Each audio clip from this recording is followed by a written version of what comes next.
But it's all original. All original. We completely buffed it out to it's a 95 Brougham. All original. Wow, the paint job is terrific. It's not paint though. It's been buffed out, right? Correct. Beautiful. Yeah, look how clean this is.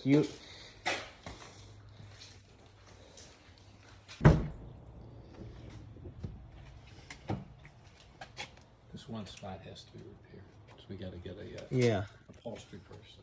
Yeah, but that's really good. Oh, it's got that new car smell going on it too. I mean, this is really been buffed out nice. Oh, it's amazing. Grill is great. You said Corvette engine? Yep. 5.7 Corvette engine. Stood or pitted. Original aluminum wheels? Yeah, no rust whatsoever. Wow. I mean, it's amazing.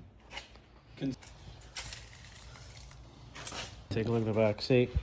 Oh yeah, I mean, what a great town car, you know? Sit in the back with your driver. But like the old school ones with the mirrors in the back. You see on the ceiling in front that has the mirrors on top, the vanity mirror. Oh yeah. Yeah, this is a great town car. This is this would have been 100%. style at 95. Oh, total New York City. styling. Your driver takes you to JFK Airport. Nice.